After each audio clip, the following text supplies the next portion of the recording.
Welcome back. I'm Michael Murphy, and I'm honored to moderate the next debate for Colorado House District 61. We'd like to welcome Representative Julie McCluskie and her challenger, Kim McGahey. Thank you both for joining us this morning. Before we begin, we'd like to go over some of the ground rules. Candidates should focus on ideas, not personalities. Candidates should be courteous and not make inflammatory statements. Disrespectful or attacking speech will not be tolerated. Profane language is prohibited. Candidates may not display a prop of any kind. Candidates must strictly adhere to the time limits of each section of the debate. The moderator reserves the right to cut off a candidate who exceeds the time limit or to redirect the candidate if their remarks are not pertinent to the elected office. Do you both agree to these rules? Yes. Yes. With that, opening remarks. Representative McCluskie, you have 2 minutes to make your opening statements. Thank you. I am so happy to be here. My name is Julie McCluskie, and I'm the state representative for House District 61.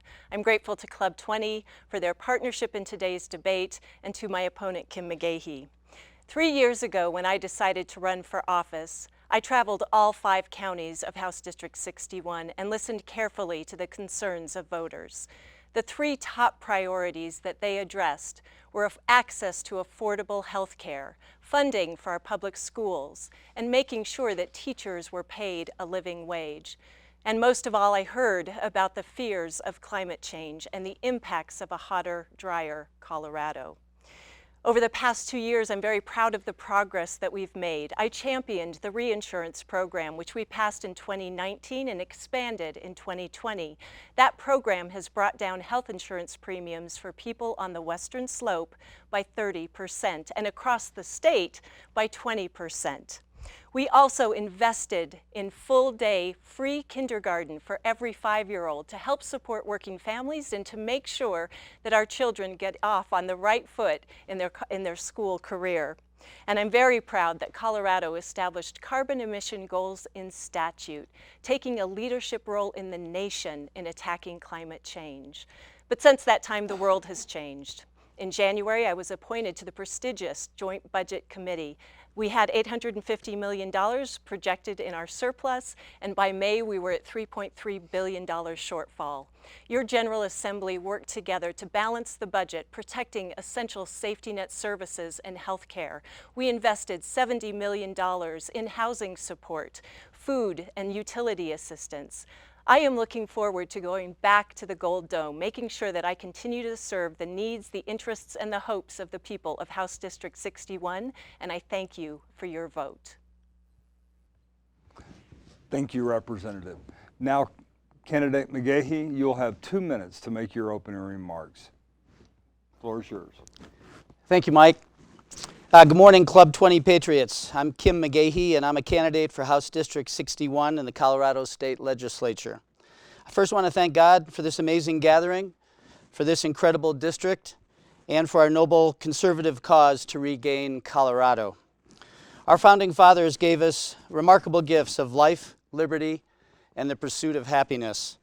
Yet now, Governor Polis has taken a lot of that liberty away from us with his unnecessary and likely unconstitutional emergency powers.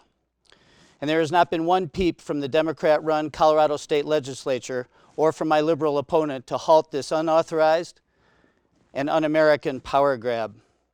Meanwhile, the Democrat State Legislature, Denver Mayor, and Colorado Governor have stood idly by as violent rioters have overturned the streets of Denver and made that city unsafe for its law-abiding citizens. This mayhem could be coming to a ski town or a ranch town near you sooner than you think.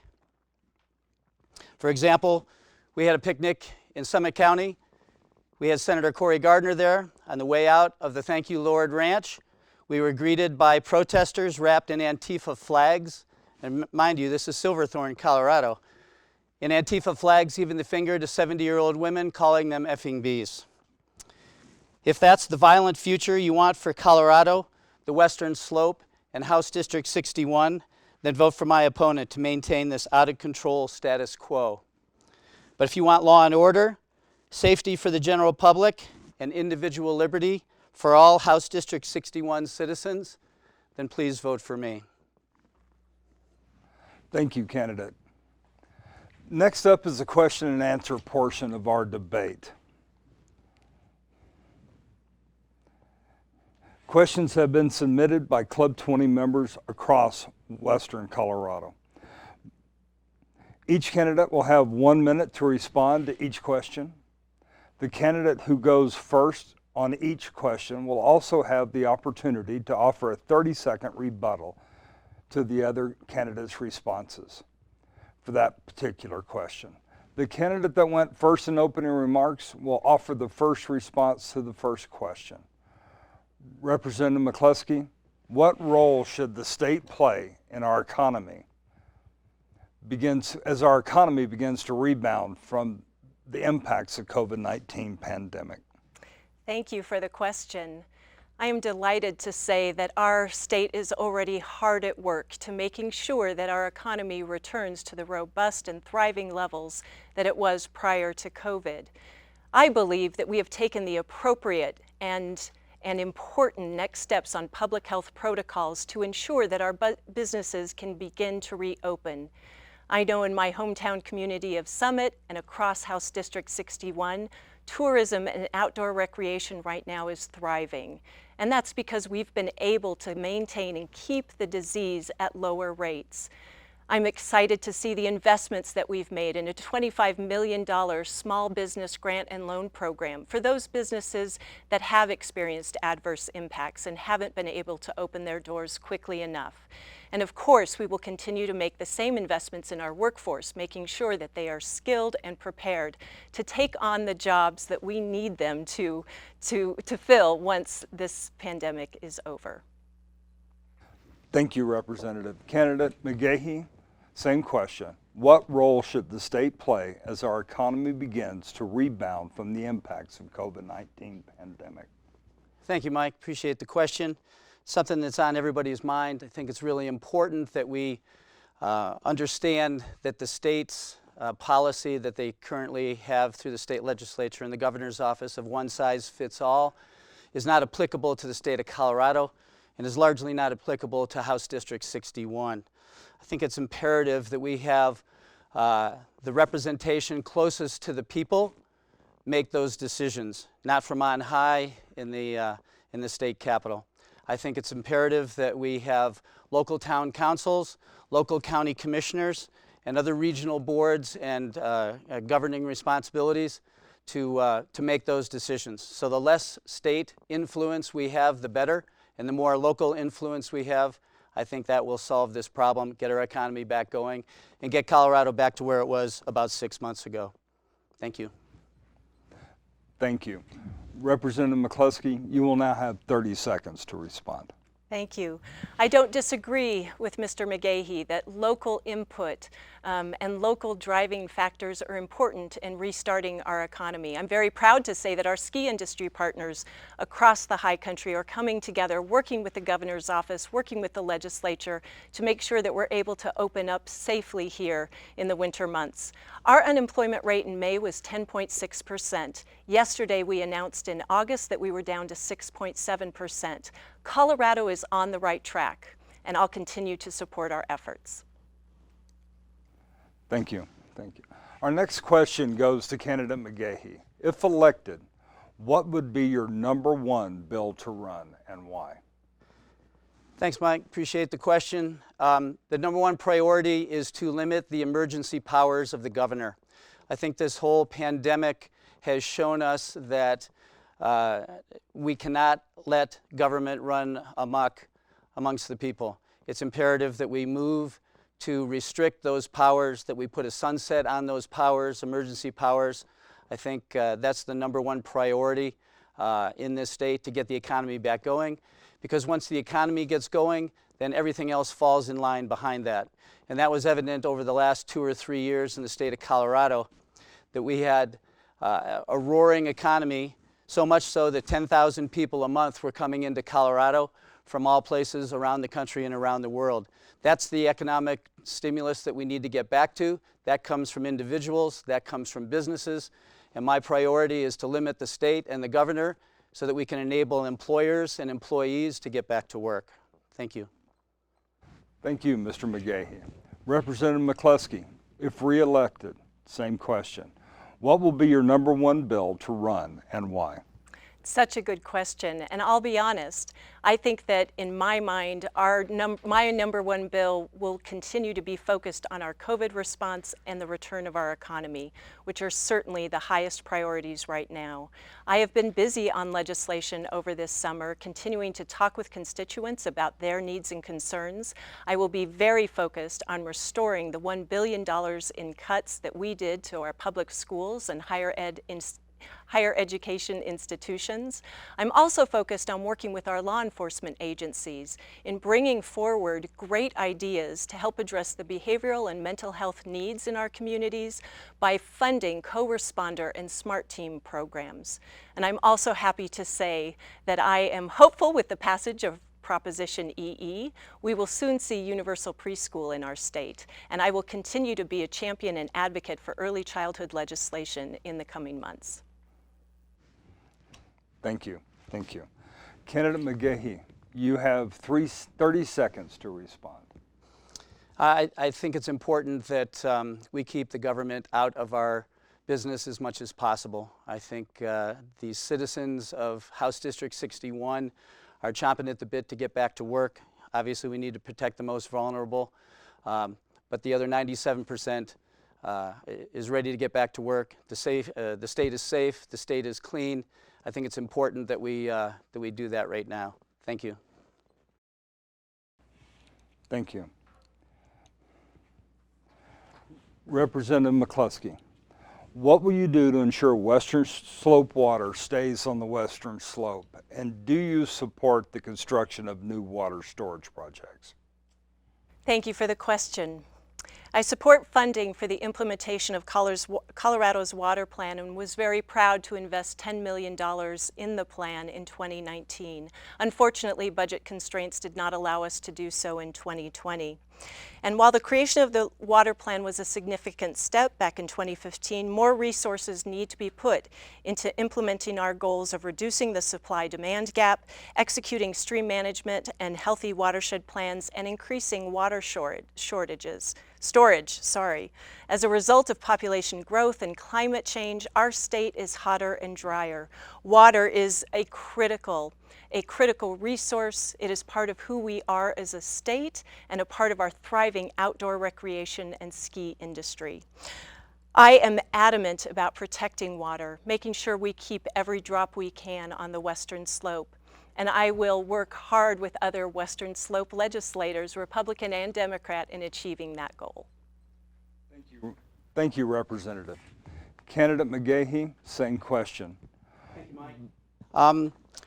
When I get elected to the state legislature, I will have more expertise on the water issues around the state of Colorado. But philosophically, right now, the more water that we can keep in Colorado and the less water we send to California, that's exactly where I want to be, and that's how I'll make my votes. Thank you. Thank you. Representative McCluskie, you will now have 30 seconds to respond. You know, the Colorado Compact really dictates what our responsibilities are around Colorado's water and our partnering states. I believe that in our work here at the state level, to start every discussion, every conversation about water with a discussion about conservation is incredibly important. I appreciate the complexities of water law, and I am by no means a water attorney nor an expert, but I do know how critical this resource is to our state, and I will fight hard to protect it. Thank you, ma'am. Our next question goes to candidate McGahey. What are your thoughts on Colorado's healthcare system? What are your plans to improve access, reduce costs, and build efficiencies so costs are truly managed and not just shifted to different payers in the system? Thank you, Mike. It's an important question. It's a question that's on everybody's mind. I think healthcare has been a big topic of debate over the past decade. There's been some successes and there's been some failures. Most of those failures have come from state-run programs, and I think most of those successes have come from the individual marketplace. And I think the marketplace is the best place where we can find the solutions to affordable health care for all Colorado citizens. I don't think the state offers the right mix of services and costs, and I think it's going to be out of control if the state of Colorado goes to a universal health care situation, same as it is out of control in our country as a whole. So I think the more we retain marketplace supply and demand solutions to health care, I think the better chance we have of making it affordable for all Colorado citizens. Thank you. Thank you, candidate McGahey. Now to you, Representative McCluskie. What are your thoughts on the Colorado's healthcare system? What are your plans to improve access, reduce cost, and build efficiencies so costs are truly managed and not just shifted to different players in the system? Healthcare was the top priority when I took office in 2018. I championed the effort to lead reinsurance to this state. This program has allowed us to reduce health insurance premiums on the individual marketplace by 30%. I also carried a bill that helped introduce healthcare purchasing alliances here on the Western Slope and also statewide. I'm pleased to say that the Peak Health Alliance, which has started in Summit County, is now thriving and expanding to new counties, adding an additional 7 to 10% reduction on health insurance premiums. I voted in favor of transparency for hospital costs. I am a fan of the Colorado public option, an option that works with our private marketplace to make sure we create greater access to healthcare services. And I will be a champion of more transparency and high-priced prescription drug costs, and anything else we can do to make sure that every Coloradan has access to affordable healthcare coverage. Thank you. Candidate McGahey, you will now have 30 seconds if you wish to respond. Thank you. Yeah, I still think the solution is in the private sector. It's in the marketplace. It's in supply and demand. That's exactly where all the solutions are. Socialized healthcare has not worked anywhere in the world, and it won't work in Colorado either. Thank you. Thank you both for your responses. The next phase of our debate is the cross-examination portion. Each candidate will be given 3 minutes to ask questions of their opponent on matters pertinent to the race or office. Candidates, please keep your questions and remarks pertinent to the race. As the moderator, I reserve the right to intervene if questions get off course or if there are any personal attacks of any nature. The voters want to hear how you plan to serve them as their elected official, not how well you can attack your opponent. Candidate McGahey, will you please begin with your cross-examination? You have 3 minutes. Thank you, Mike.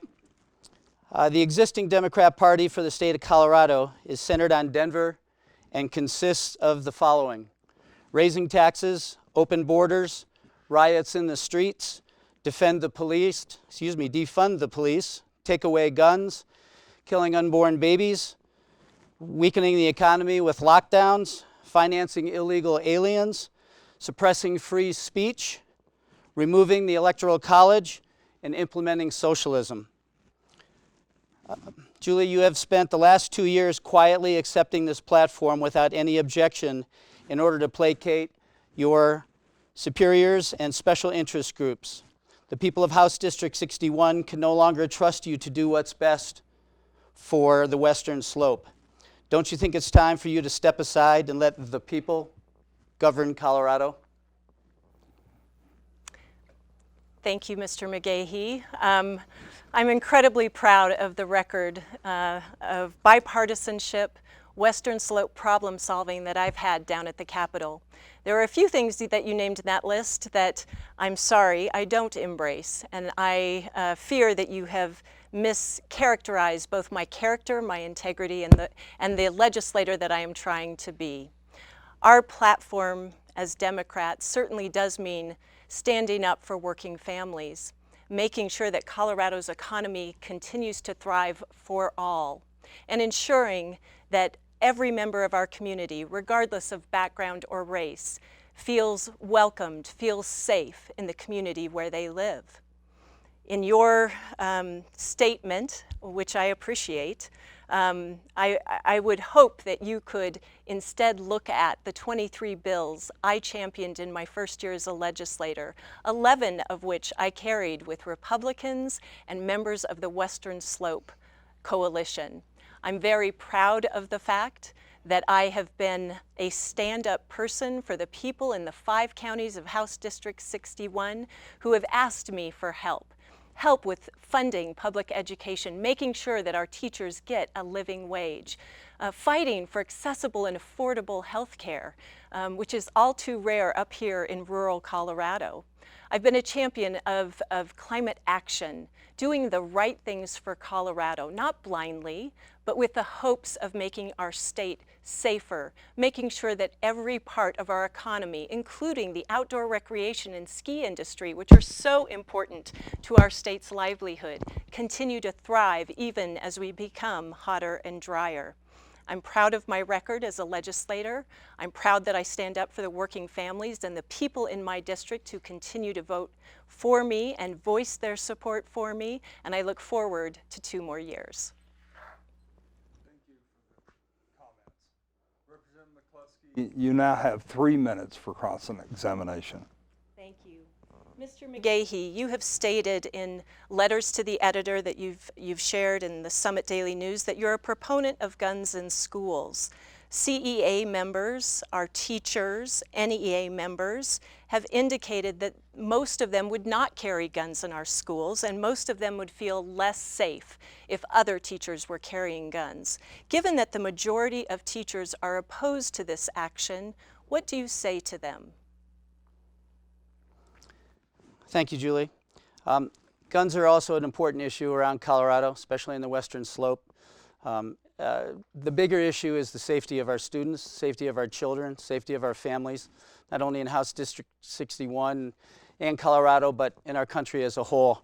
I think it's imperative that we protect those students as much as possible. I agree with you, Mr. McGahey, but my question was about guns and teachers. If you give me a minute, I'll get there.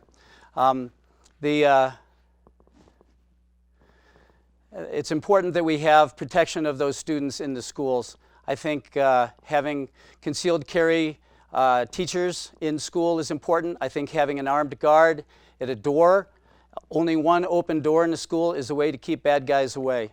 When bad guys see the sign that says no... I too agree with school resource officers, I haven't finished my Mr. sentence McGahey. yet. When the bad guys see the sign that says no gun zones, that invites violence, that invites mayhem, and that's not what we want.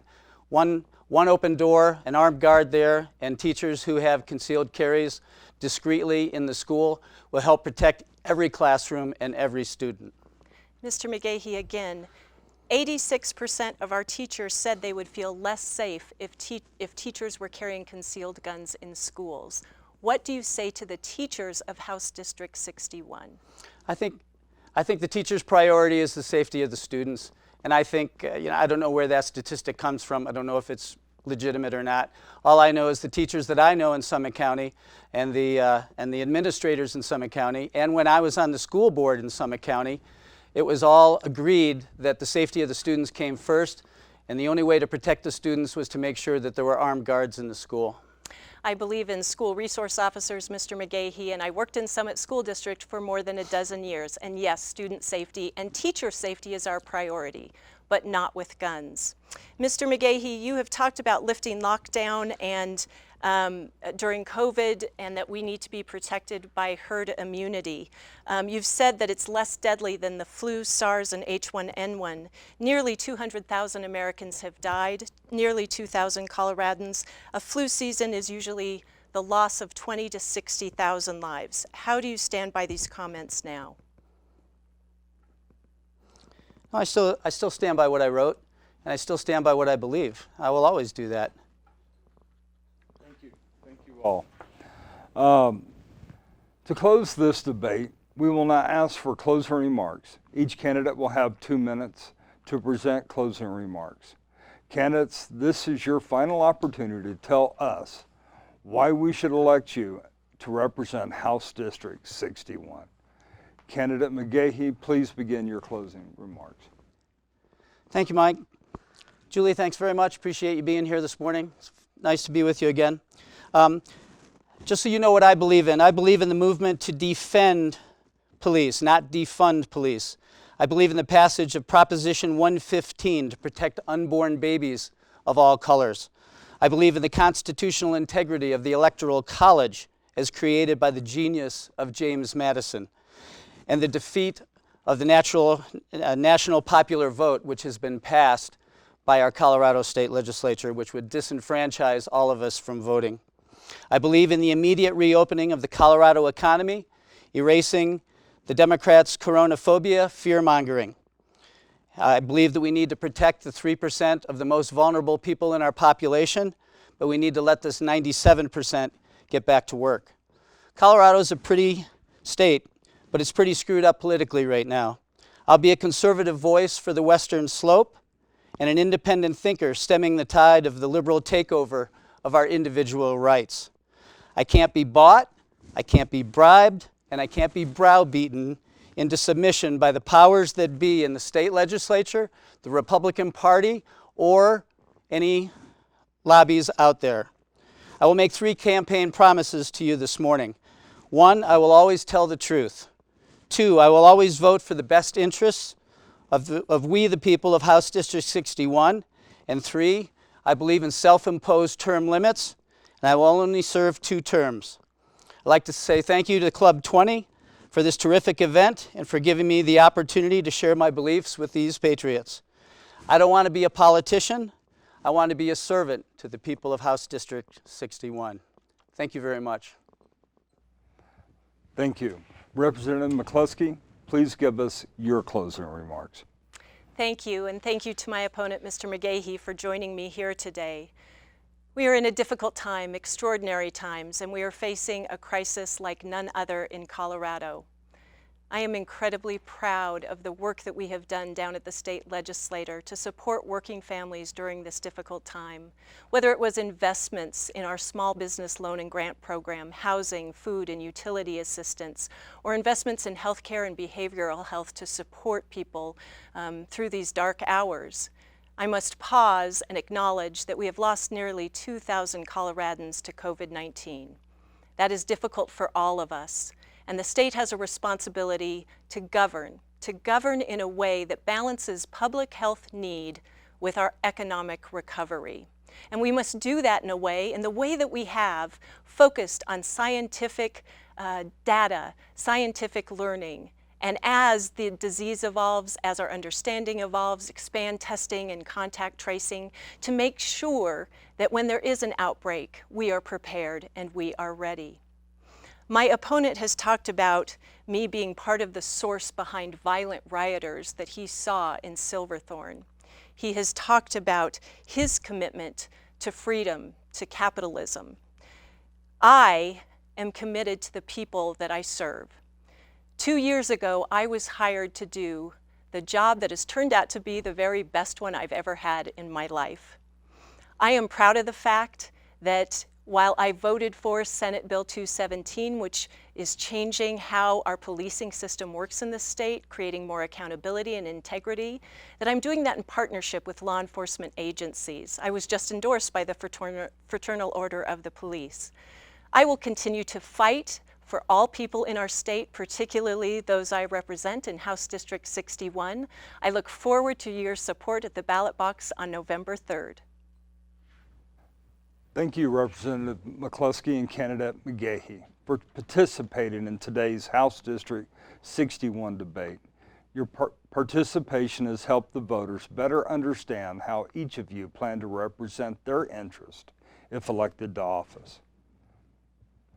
We will have a brief break and we'll resume the program at 1:15 with the debate for House District 13. Thank you.